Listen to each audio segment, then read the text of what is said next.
Assalomu alaykum. Demak, bugungi o'tadigan mavzumiz ingliz tilida ko'plik yasalishi. Xo'sh, ingliz tilida asosan ikkita qo'shimcha qo'shilib, ko'plik yasalishimiz mumkin. Bular s va es qo'shimchalari. Demak, bu qo'shimchalar qo'shilishi bo'yicha bir qancha imlo qoidalari mavjud. Bugun shulardan bir qanchasi bilan tanishib chiqamiz. Birinchi qoida, ya'ni bu s ni oddiy qo'shilishi.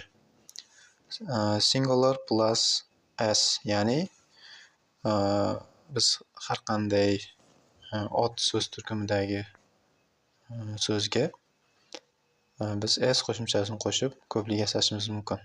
Misol uchun mana bu yerda berilgan a car bu bitta mashina degani.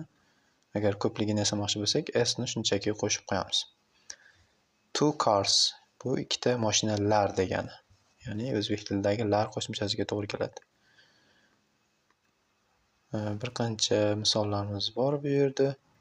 Ikkinchi qoida bu es qo'shimchasi, ya'ni ma'lum bir harflar bilan tugasa agar so'zlarimiz, ularga s emas, es qo'shimchasi qo'shiladi.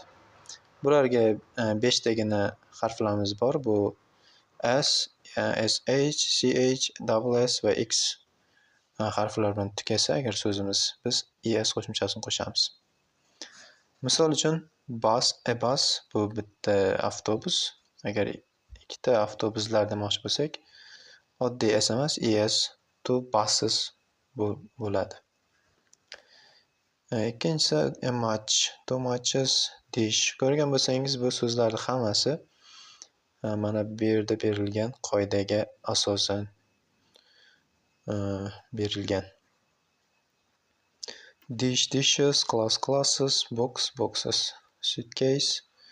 Mana bu bilan tugagani uchun bu birinchi qoidaga bog'liq. Suitcases, rose, roses, bitta oddiy s qo'shilgan. Xo'sh, uchinchi imlo qoidamiz bu konsonant plus y. Agar so'zimiz konsonant degani bu undosh harf va y bilan tugaydigan bo'lsa, biz oldingi qoidalardagidek emas, boshqacha ies qo'shamiz ekan. Bunga misol city bu bitta shahar degani. Agar shaharlar demoqchi bo'lsak, two cities bo'lib o'tadi. A lady bu ham xuddi o'sha qoidaga asosan d bu undosh, y bu mana bu qoidada bor. Two ladies bo'lar ekan. Lekin degan joy bor, vowel plus y, ya'ni unli harf bilan y keladigan bo'lsa, biz oldingi qoidalardagidek oddiy s qo'shaveramiz. A boy misol uchun two boys.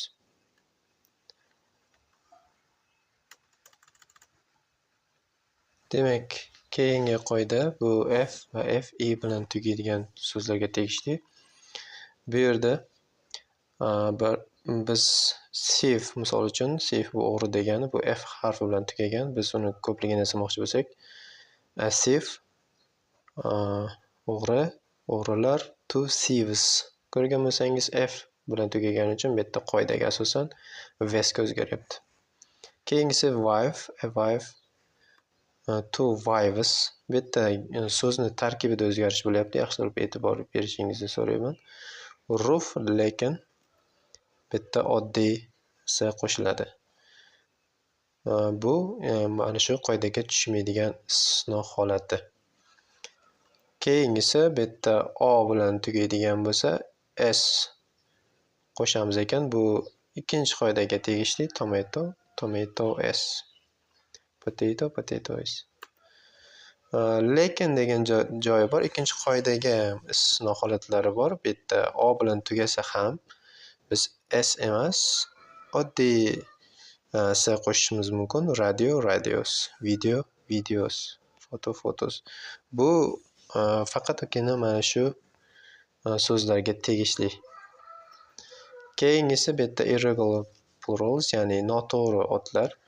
Bularni ma'lum bir so'zlar mavjud. Ularga s yoki es qo'shimchalari qo'shilmaydi. Bularni tayyor ko'plik shakllari mavjud. Bu so'zlarni shunchaki yodlab olsak va ko'pligini ham ishlatayotganimizda s qo'shib xato qo'llamaymiz. Misol uchun a man. A man'ga biz s qo'sha olmaymiz, chunki bu noto'g'ri ot, ya'ni buni ko'plik shakli tayyor bor. Bu man. Ko'rgan bo'lsangiz, bitta harfi o'zgargan va ko'plik yasalgan. Two men, ikkita odamlar degan. A woman, two women. A child, two children. A mouse, a mice. Bu so'zlarni shunchaki yodlab olamiz.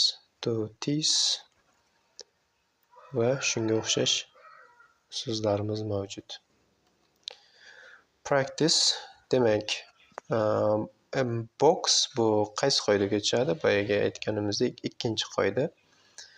Ya'ni x harfi bilan tugasa agar, biz buni es qo'shamiz.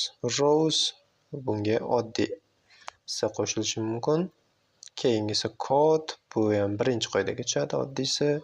Fly, flies, lekin bu uchinchi qoidamizga asosan undosh plus y bilan tugasa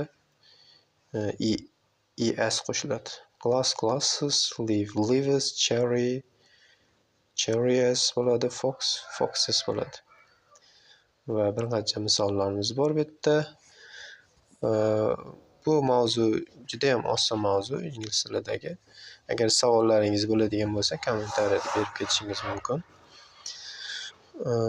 Videoni shu joyigacha tomosha qilgan bo'lsangiz, ketkizgan vaqtingiz uchun rahmat aytib qolaman.